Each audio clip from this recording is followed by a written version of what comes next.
역대상 24장 말씀 통해서 주 예전을 섬기는 자의 자세라는 제목으로 같이 은혜 나누겠습니다.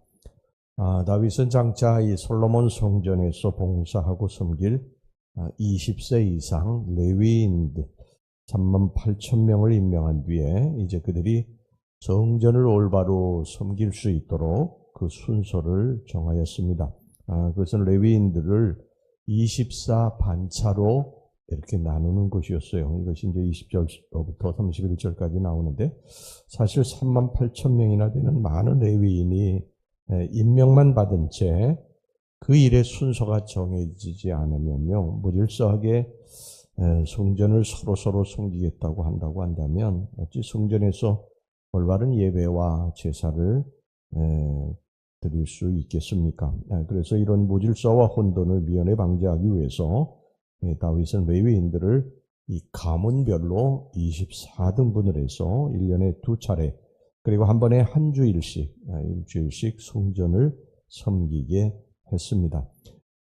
또한 레위인의 이런 반차만 정해진다고 그래가지고요, 모든 것이 다 해결되는 것이 아니었습니다. 이 성전 예배를 직접 집례할 이 제사장들 역시도 반차가 정해져야 했습니다. 당시 이 제사장들은 대제사장인 아론의 자손들로 그렇게 구성이 되었습니다. 비록 이제 아론의 장남과 차남인 이 나답과 아비후가 하나님이 명하시지 않은 불을 향로에 담아 들이다가 하나님의 심판으로 죽고 이 3남, 4남인 이 엘르아살과 이다말이 그 직분을 이어받았지만 그 자손들로 구성된 그러한 제사장들의 숫자도 무시하지 못할 정도로 많았습니다. 그렇기 때문에 이들의 반차를 정해놓지 않으면은 역시 무질서하게 예배를 드릴 수밖에 없었기 때문에 다윗은 이 엘르아살과 이다말의 자손들을 가문별로 24등분해서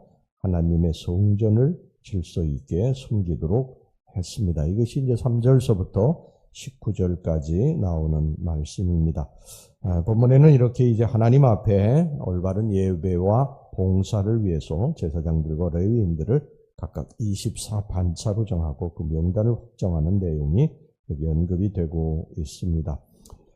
다윗이 제사장과 레위인들을 24 반차로 이렇게 정해서 교대로 주의 성전을 섬기게 제도를 정한 것은 오늘날 주의 성전을 섬기고 주의 나라와 복음을 위해 부름받은 영적 제사장, 바로 여러분들 우리 성도들에게 매우 중요한 교훈을 줍니다. 그것은 우리가 어떤 방법으로 또 어떤 태도로 주를 섬기고 주의 사역을 감당해야 될 것인가 하는 것을 우리들에게 말씀을 하고 있어요. 오늘 이 본문의 말씀을 통해서 그 신앙의 교훈을 좀 받도록 하겠습니다. 첫째는 제일 먼저 지체의식을 가져야 된다. 3절 말씀을 보겠습니다. 3절 다윗이 엘르아살의 자손 사독과 이다말의 자손 아히멜렉과 더불어 그들을 나누어 각각 그 섬기는 직무를 맡겼는데, 이 다윗이 제사장을 24 반열로 이렇게 나누어서 각각 그 섬기는 직무를 맡겼다 그랬습니다. 그러니까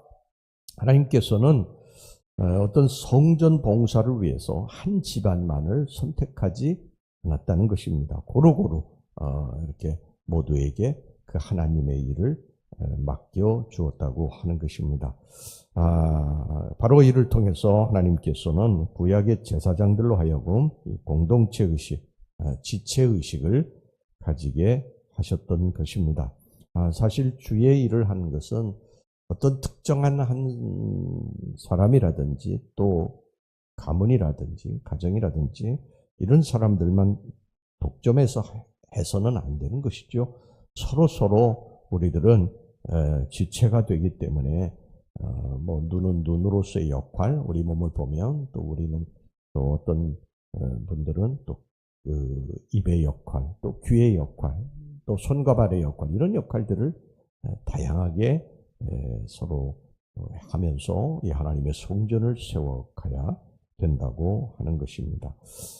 그래서 이 바울은 고린도 교회를 향해서 지체의식을 가르치면서요, 성도는 그리스도를 머리로 해가지고 우리가 각 지체로서 이 교회를 잘 섬겨야 이 교회가 든든하게 서갈 수 있다고 우리들에게 말씀하고 있고, 만약에 이런 지체들이 서로 무너지게 된다면 주의 교회와 나라가 무너지게 될 것이라고 경고를 했습니다. 이런 신앙 공동체를 이루는 성도들의 지체의식은 아주 중요한데, 초대교회도 보면은요, 이 빌립보 교회 같은 경우도 아주 신실한 두 여집사가 있었어요. 유오디아와 순두계 같은 그러한 아주 신실하고 열심히 있는 그러한 여종들이 있었는데, 너무 두 사람이 경쟁을 하고 시기하고 그러면서 교회 공동체, 초대교회 공동체에 문제가 생겼던 적이 있습니다. 이게 빌립보서에 보면 나오는데요. 또 고린도 교회를 보면 서로 은사 받은 것에 대해서 자랑하고 그러면서 시기하고 교회 공동체가 또 깨지게 되는 그런 일이 일어나게 됐습니다. 여러분, 이 배후에는요, 항상 사탄 마귀가 있다는 사실을 기억하시기를 바랍니다. 교회는 하나님께서 각각 자기에게 맡겨진 일, 이 지체로서의, 여러분, 눈은 보는 역할을 하는 거 아닙니까? 그런데 뭐 입의 역할까지도 하려고 한다든지 이런 것들은 이 지체의식이 없는 거라는 거예요. 그래서 전체적인 몸을 해칠 수 있기 때문에, 전체적인 교회를 배파할 수 있기 때문에 이런 것에 대해서 우리가 항상 조심해야 된다. 첫 번째 우리들이 가져야 될 지체의식입니다. 그 다음에 두 번째가 뭐냐면요, 소명의식입니다. 소명의식. 자, 5절 보겠습니다. 이에 제비 뽑아 피차에 차등이 없이 나누었으니 이는 성전의 일을 다스리는 자와 하나님의 일을 다스리는 자가 엘르아살의 자손 중에도 있고 이다말의 자손 중에도 있습니다. 이 성전 봉사를 위해서 구별된 24 반열은 제비 뽑기에 의해서 성전 봉사의 순서가 정해졌습니다. 뭐 성전 봉사를 뽑는 것이 아니라 봉사의 순서를 정하는 것. 이건 어떻게 보면요, 그냥 순서는 뭐 당신이 하고 그 다음에 우리 가문이 하고 그 다음에 다른 사람 가문이 하고 이렇게 타협해서 정해도 되는 것이거든요. 그런데 이것조차도, 이 순서조차도 제비를 뽑았다는 거예요. 제비를.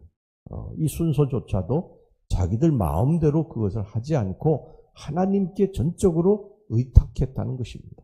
제비 뽑기라고 하는 것은 그것입니다.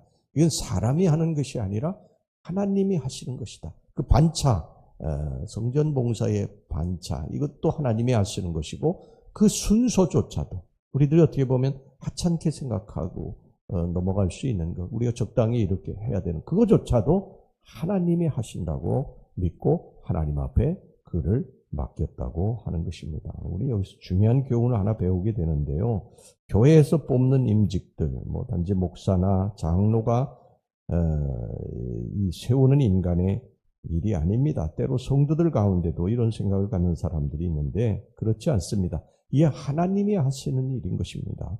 그것이 집사가 됐든 권사가 됐든 장로가 됐든 목사가 됐든 하나님이 세우시는 거예요. 왜 세우십니까? 잘나서 세우시는 것이 아니에요. 교회 공동체를 세우고 하나님의 일을 하기 위해서 세우는 거지요. 뭐 잘난 사람이 목사가 되고 잘난 사람이 장로가 되는 게 아닙니다. 그러므로 우리가 어떤 생각을 가져야 되느냐면요, 세움을 받는 사람들은 나같이 부족한 사람을 하나님이 세워주셨으니 겸손하게 일해야 되겠다, 이런 마음을 품어야 되고요, 성도들은 또 하나님이 세운 사람이니까 배나 존경해야 되겠다, 이런 마음을 품어야 되는 것입니다. 이것은 하나님을 존경하기 때문에 그런 것이죠. 자, 그 다음에 세 번째 우리들이 가져야 될 의식은 뭐냐면 형제의식입니다. 형제의식. 31절 보겠습니다. 이 여러 사람도 다윗 왕과 사독과 아히멜렉과 제사장과 레위 우두머리 앞에서 그들의 형제 아론 자손처럼 제비 뽑혔으니 장자의 가문과 막내 동생의 가문이 다름이 없더라. 제사장들이 성소에서 하나님을 섬기는 어떤 존귀한 사역을 감당했다고 한다면, 레위 지파는 성전, 성소 밖에서 어떻게 보면 굳은 일을 담당을 했어요. 짐승을 잡는 일, 짐승을 죽이는 거 아닙니까? 그 짐승을 죽이는 일, 또 짐승의 가죽을 벗기는 일, 또 이러한 죽이고 가죽을 벗기고 이러면서 뭐 피가 여기저기 이렇게 튀기게 되면 그걸 또 닦고 청소하는 일, 이게 레위 지파가 했던 일이거든요. 그런데 이 레위 지파가 했던 어떻게 보면 우리가 세상적인 관점으로 보면 좀 굳은 일 같은 이런 것들도 존귀하게 여겼다는 거예요. 성소 안에서 제사장의 일을 하는 사람만 하나님이 존귀하게 여긴 것이 아니라 이 레위 지파가 하는 모든 일들도 다 존귀하게 여겼다는 것입니다. 그러니까 서로 자기가 하는 일에 최선을 다하면서 제사장은 제사장으로서 또 레위 지파는 레위 지파로서 최선을 다하면서 서로 예를 들어 제사장 이 일을 하는 사람이 레위 지파 이 굳은 일을 하는 레위 지파 사람들에게 당신들은 이런 일을 하는 것이니까 천하다 이렇게 하지 않았다는 거예요.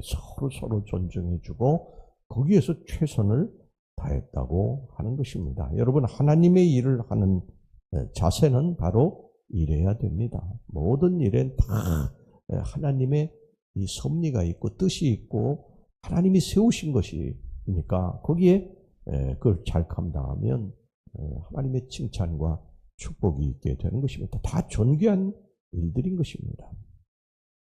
우리는 모두가 다 한 형제 한 자매입니다. 여긴 신분에 높고 낮음이 없어요. 재산에 많고 적음도 없습니다. 남녀노소의 구별도 없고요. 직분이 목사냐 장로냐 평신도냐 이런 구별도 없습니다. 그죠? 그리스도의 보혈로 이 사랑 가운데 우리가 부름받은 성도들이다. 한 형제고 한 자매다.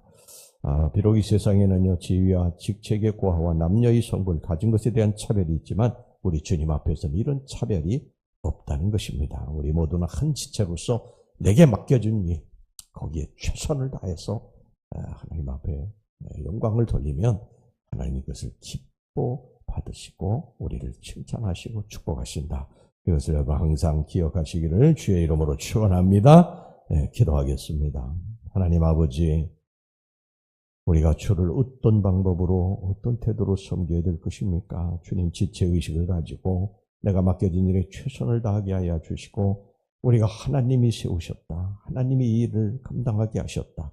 이것을 믿고 하나님 앞에 최선을 다해서 열심을 다하게 하여 주시옵소서. 그리고 서로들 형제들 간에 하나님이 맡겨준 일 감당하는 형제들에게 서로 형제의식을 가지고 칭찬하고 존경하는 그런 아름다운 성도들이 되게 주시옵소서. 예수님의 이름으로 기도하옵나이다. 아멘.